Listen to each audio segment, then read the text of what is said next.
Sanjay. It's inspiring to see you turning words into action. One thing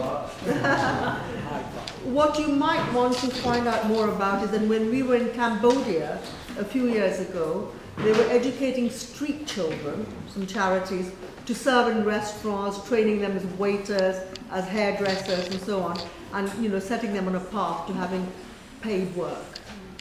So that might be something for you to investigate. I will now invite a very active member of Uniting for Peace, Holland, to say a few words. Thank you for allowing me to speak today. First time I've spoken at one of these events. I'm a member of 3 years I've been with Uniting for Peace. I've also, 2 years ago I joined the Labour Party. I'm questioning the wisdom of that at the moment. I've also been 35 years with Soka Gakkai International, the Buddhist organisation. And I recently got involved with a wonderful organisation called Peace Jam. We have Sally Milne here, and Caroline and Luke, who are involved with that. So I'd like to talk to you about something that Joseph Rotblat said in his speech when he received the Nobel Peace Prize in Oslo on the 10th of December 1995 about whistleblowing. He says, "There are other areas of scientific research that may directly or indirectly lead to harm to society. This calls for constant vigilance. The purpose of some government or industrial research is sometimes concealed, and misleading information is presented to the public." So he's pressing in regarding fake news there. "It should be the duty of scientists to expose such malfeasance. Whistleblowing should become part of the scientist's ethos. This may bring reprisals, a price to be paid for one's convictions. The price may be very heavy, as illustrated by the disproportionately severe punishment of Mordecai Vanunu." Do you know who Mordecai Vanunu was? He was an Israeli scientist who blew the whistle on the plutonium project that the Israeli government were carrying out. They were trying to keep secret. I believe he has suffered enough. Another person who's suffered enough is Chelsea Manning. And I've just written a letter to her in prison in the William G. Truesdale Adult Detention Centre, 2001 Mill Road, Virginia 22314, if you want to write to her. And I've written to her saying, if this letter gets through to you, I will write to you every month until you get released. She's been thrown back in jail again for refusing to frame Julian Assange. Carrying on with Rotblat's part of his lecture he gave when he received his Nobel Peace Prize. He says here, "As we said in the Russell-Einstein Manifesto, the abolition of war will demand distasteful limitations of national sovereignty. Whatever system of governance is eventually adopted, it is important that it carries the people with it. We need to convey the message that safeguarding the common property, humankind, will require development in us of a new loyalty, a loyalty to humankind. It calls for the nurturing of a feeling of belonging to the human race. We have to become world citizens. In advocating the new loyalty to mankind, I'm not suggesting that we give up national loyalties. Each of us has loyalties to several groups. The smallest is our family, the largest at present the nation. Many of these groups provide protection for their members. With the global threats resulting from science and technology, the whole of humankind needs protection. We have to extend our loyalty to the whole of the human race. In any case, we have no choice. The alternative is unacceptable." Let me quote the last passage from the Russell-Einstein Manifesto. "We appeal as human beings to human beings. Remember your humanity and forget the rest. If you can do so, the way lies open to a new paradise. If you cannot, there lies the risk of universal death." Having attended many of these events, I first became involved with United for Peace 3 years ago. I've had the opportunity to listen to a wide range of speakers on all sorts of topics and hear contributions by many people who have a variety of different religious beliefs. Even so, all voices must be heard because all lives matter. I'd first like to say thank you to Vijay for allowing me to speak. And I haven't prepared, won't take too long. Last August, Rita, a 16-year-old student, organised a protest outside the Swedish Parliament building.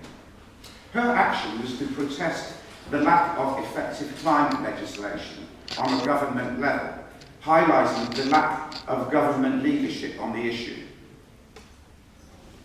We are short on leadership. In this world, we are short on leadership. In America, in the UK, where are the leaders? We have none. She now strikes every Friday, demanding the government declare a climate emergency and take radical steps to tackle the problem. The interesting thing is that in March 2009, in this country, students from schools in London, Glasgow, Belfast, Leeds and Sheffield took 3 hours out from school to press their concerns about climate change. One of their concerns was to have the voting age lowered so they can exercise more influence on government policies. Whilst these students did enjoy the support of many within various environmental movements, they were nevertheless criticised and ridiculed by those who maintained that this was just an excuse for wide-scale truancy. Furthermore, there were those who were blamed, and I quote, they blamed hard left extremists indoctrinated by the pseudo-socialism of left-wing politics for drumming up disorder and disruption to the education of our youth, depriving them of our education. Well, when I was educated in the 1950s, all I learned was the pink bits on the map. Whatever your view may be here, it is clear that young people have a greater stake in the future than those of more advanced years, many of whom couldn't care less about the legacy they are leaving to future generations. The contrast of attitude here is clearly evident in the views regarding the chaos that has ensued over the Brexit vote. One outcome being that our youth feel they have been betrayed by the older generation. They are suffering the effects of a system that is dysfunctional in the areas of science, technology, politics and economics. The marginalisation and disenfranchisement they experience can often lead towards a way of living that brings desperation and delinquency. In his recent excellent book, How Not to Go to War, Vijay Mehta recognises many of these problems when he writes, and I quote, "The risks facing adolescents are even more severe. Lacking support, they socialise in public parks, on street corners and in wasteland, and in derelict buildings. Given teenagers' psychological tendency towards risk-taking, the leap into antisocial behaviour and criminality is a very short one." Using Costa Rica as a case study, Vijay emphasises the benefits of the civic peace centres that have been established in each of the country's 7 provinces, whereby children and adolescents have been provided with a variety of facilities where they can be influenced in a positive way. By such means, they can be encouraged to bring out the very best in themselves by developing creative skills that would serve to strengthen the social fabric. A peace department, when established here in the United Kingdom, and hopefully under a Labour government led by Jeremy Corbyn, with Fabian Hamilton as our Minister for Peace, who we've met on more than one occasion, haven't we, Vijay? Yeah.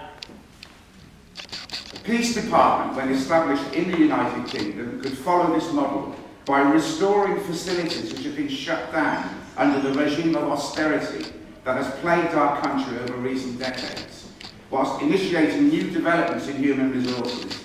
Regarding the cuts to local government funding that have created no-go areas in London, along with ghost towns in the provinces, we have heard politicians repeat their mantra, "There is no magic money tree." However, it has to be said that in the respect, the most amazing financial conjuring tricks can be performed when finance is required for the next excursion into belligerence. Vijay continues on this theme, stating, peace centres prevent young males in particular from embarking on a devastating series of life choices that exclude them from society, not only as teenagers, but for life. Establishing such centres is well within the capability of a socialist government, such as one led by the Labour Party in the UK and the Democratic Party in the USA. It is possible. Another remarkable individual who recognised the crucial role that youth have to play in the development of a more peaceful world was the Nobel Peace Laureate I mentioned earlier, Professor Joseph Rotblat.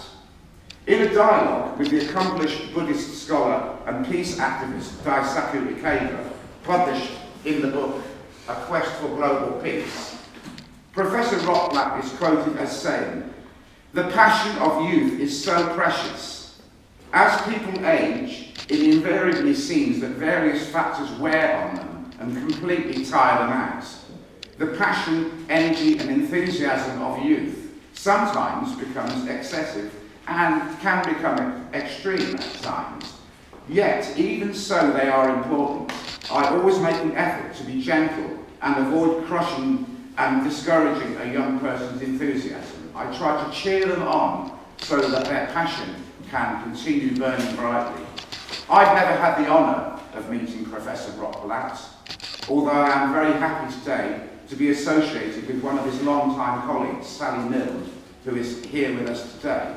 However, I have had the great pleasure of meeting Daisaku Ikeda, as he is the third president of the international Buddhist movement known as Soka Gakkai International, and I take great pride in telling you now I have been an active member of SGI for over 35 years.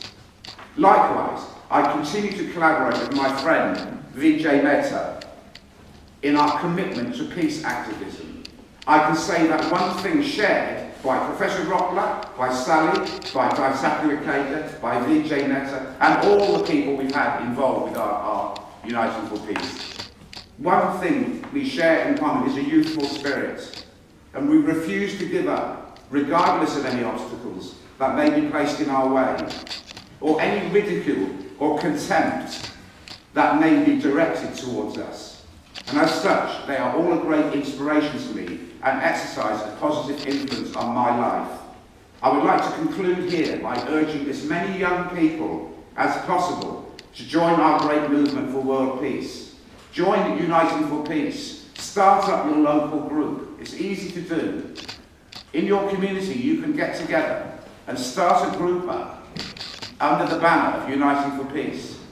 And then we might even have to hire an even bigger part of the Albert Hall for one of our conferences. For it is you who are the greatest hope for the future of this world. Thank you.